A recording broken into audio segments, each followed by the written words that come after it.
All right, UFC 309 is this Saturday at Madison Square Garden. Let's just go through this main card real quick. Let's get some quick picks on here. All right, Mauricio Ruffy, James Lontop. James Lontop is a Canadian male. They suck.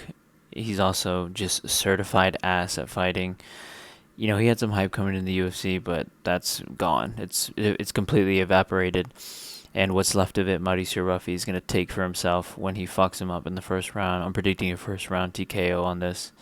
Um, Maybe even a KO. It'd be nice to see a KO. Mauricio Ruffy, fighting nerds, dangerous guy. This is not a big step up in competition, but this is just going to get him some more recognition, especially being on the main card. And hopefully we can get him a higher level opponent outside the rankings in the spring of next year, and then probably summer of next year he can get a shot up in the rankings and just fast track this guy, because this guy is pretty exciting to watch, and we need him on the winning side. We need him in the win column.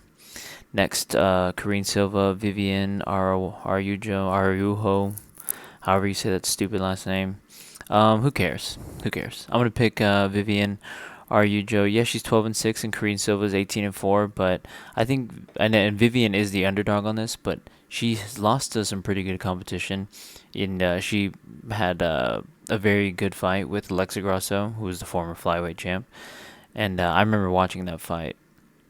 And I remember she was actually doing quite well. I was worried for Alexa Grasso in a lot of moments.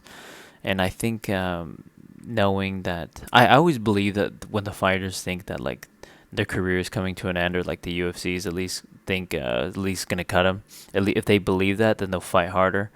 And I hope, and that's kind of what I'm projecting that mindset onto her. So hopefully she is feeling that way, and she comes out and puts on a show and gets a good win. And I'm predicting her by decision. And then she's an underdog, so put some money on it. Who knows? Bo Nickel, Paul Craig.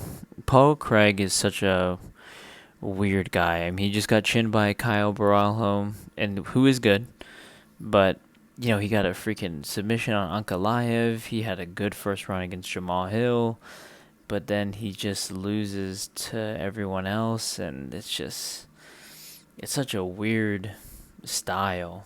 And I'm happy that Bo Nickel's fighting him, because this is actually a pretty big test.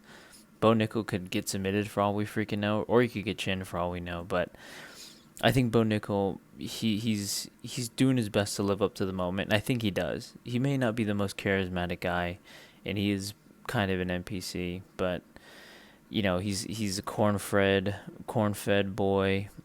Grew up wrestling. He's got the dog in him. He's just a quiet warrior. Whereas Paul Craig is, you know, he's Scottish. He's dumb, drunk all the time, probably jiu-jitsu specialists. Like, it makes you roll. It makes you want to roll your eyes, because it's just like, ugh, how is he so good but so ass at the same time?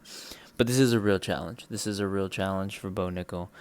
But I'm predicting a submission for Bo Nickel. No, pause.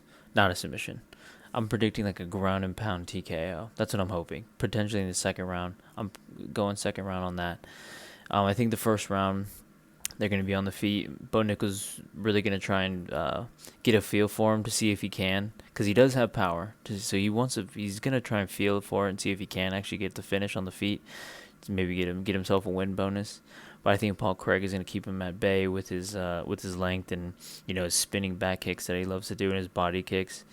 And so Bo Nickel's just probably going to take him down towards the end of that round. It's going to look close to finishing it, but the bell's going to ring. Then we're going to the second round. He's going to take him down immediately and just not even fuck around with any sort of submission attempts or get in his world. He's just going to lay some heavy strikes on him and get a good TKO. Next is Michael Chandler, Charles Oliveira. Michaal Chandler does not deserve this fight in any way, shape, or form. I don't even know why he got it in the first place. I think this is like purely sympathy, just like making the co-main of a big card. But fuck him, he doesn't deserve it. He really should not be fighting Charles Oliveira. He should be fighting like Gamrot or Fiziev or Moicano or somebody more on his level. But instead, they're giving him Charles Oliveira, who's number 3 still, or number 2. Yeah, I don't really know. I don't know what's going on there, but I think Charles Oliveira does actually have a lot more to lose, If he loses this, he's going to be so far away from the belt. He's probably going to be like 4 fights away from the belt, whereas right now he's about 2. I feel like Michael Chandler doesn't have much to lose because the motherfucker's already on a losing streak.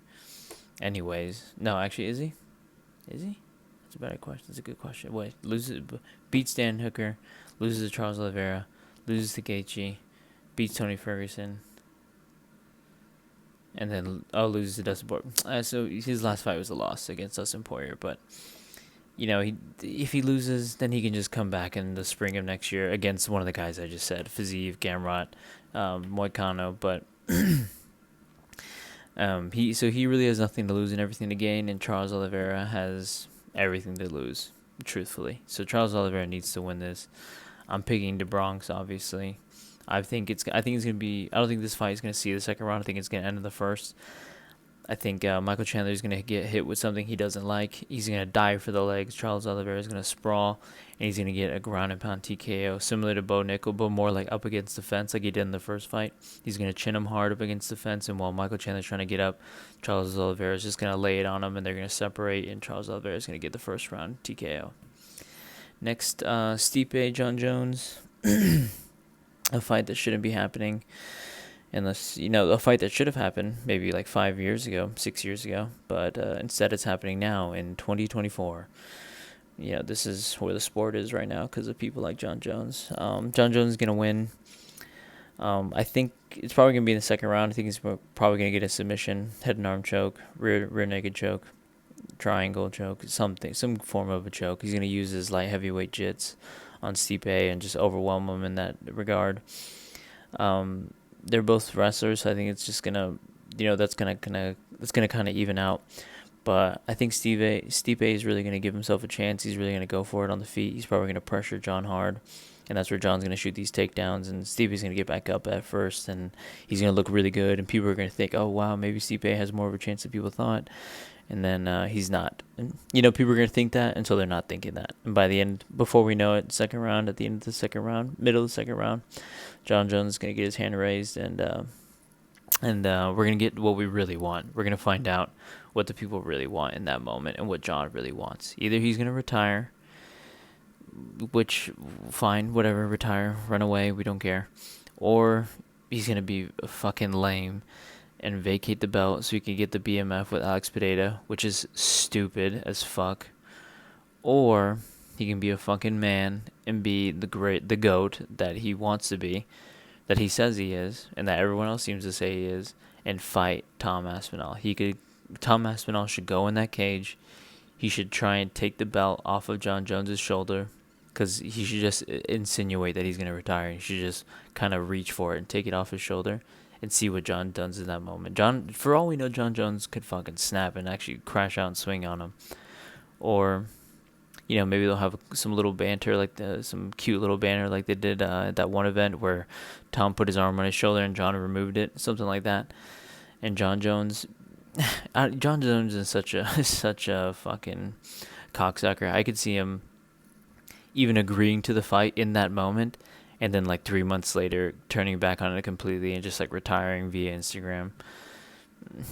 Maybe not, but if you don't see that as a possibility, then you just don't have a good enough imagination. But John Jones is gonna win, and none of us really know what he's gonna do until only he knows what he's gonna do, and I bet you he doesn't really even know what he's gonna do. So we'll see. But pretty much, if you look at the screen, everybody on the left: Ruffy, Vivian, Nickel, Oliveira, Jones. Let's get this freaking fight card over with so we can get to a good fight card, which is Macau, UFC Macau. I'm actually really excited for this, to be honest. I'm way more excited for this than that. This main card is fucking awesome. But whatever. We'll get to it.